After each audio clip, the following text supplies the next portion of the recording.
The spark. It wasn't the way Haley's phone lit up that destroyed me. That was just the spark, the flare before the fire. What gutted me was the smile that followed.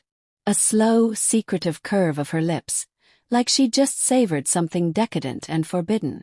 It wasn't for me. It hadn't been for a long time. I saw it then. I'd become a placeholder in my own marriage. A well-worn couch.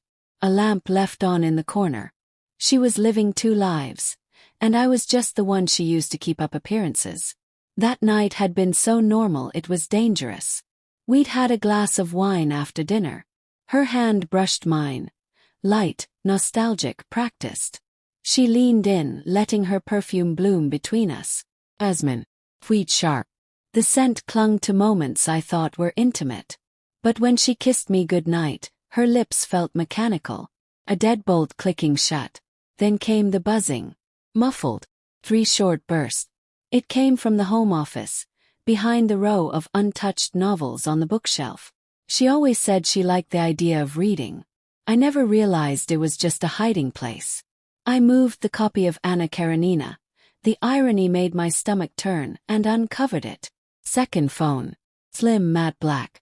Hidden like a loaded gun. My fingers moved without permission.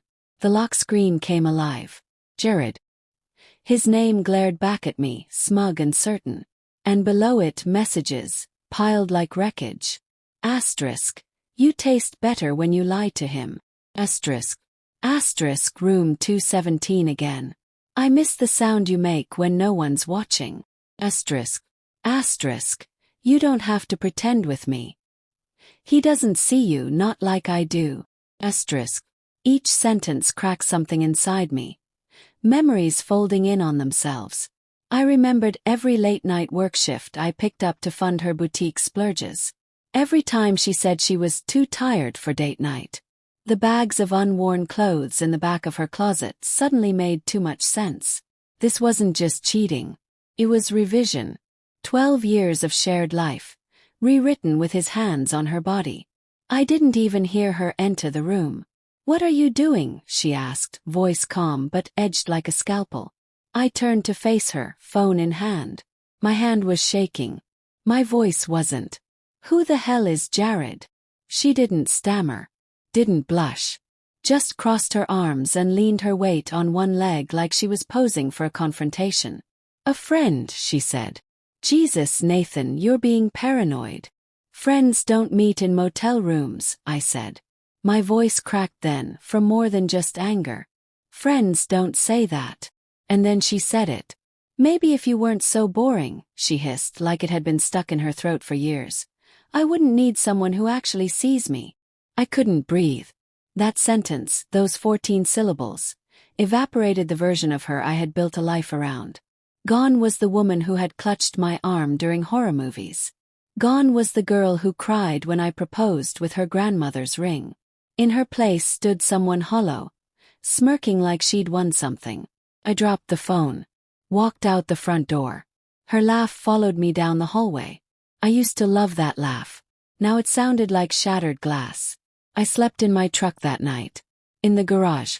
Smelled like oil and dust and the ghosts of every DIY project we never finished. The sun crawled over the horizon like it was ashamed to be seen. I sat there, numb, watching light creep across the dashboard. It revealed everything we'd abandoned. The rose bushes we swore we'd trim together, the gutter still hanging crooked over the porch. When I went back in, the house felt dead. She wasn't home. Just a note on the counter, scribbled like a receipt. Asterisk out with friends. Don't wait up, asterisk. Her perfume still clung to the curtains. But beneath it, a hint of something else. Asterisk his asterisk cologne. Easy. Expensive. Foreign. Made me gag. I threw up in the sink. At 3:07 a.m., her heels clicked down the hallway. She didn't even look surprised to see me. "Still here," she said, dumping her purse. The strap left a red mark on her shoulder. A bruise. His fingers. I didn't want to know. "How long?" I asked. My voice was strange to my own ears. "Steady.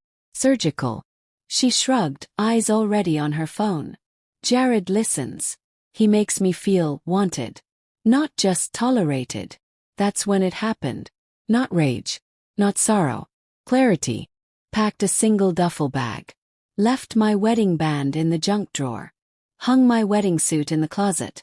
Let it haunt the place like a ghost of the man I used to be. My brother gave me his spare bedroom and a bottle of bourbon. I sat on the floor that first night, staring at the wall like it held answers.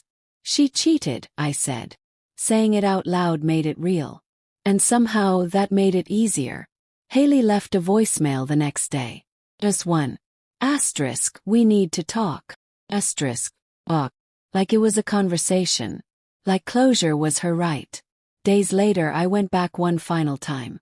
I needed to see it for myself. Needed to look her in the eye and know. She was on the couch, phone in hand. That same smirk. Miss me? She asked like nothing had burned down. I looked at her, and for the first time really saw her. She wasn't evil. That would have made sense. No, she was something worse.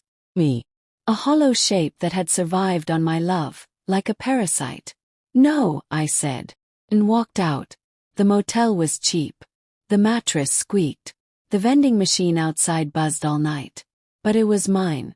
No more tiptoeing around a stranger in my own home. No more wondering who she was texting. No more masking pain with politeness. Just silence. Real silence. Honest. He tried reaching out again. Texts trickled in over the next few weeks. You'll regret this. You'll come back. No one will love you like I did. Blocked her. Then one morning I woke up and didn't think of her at all.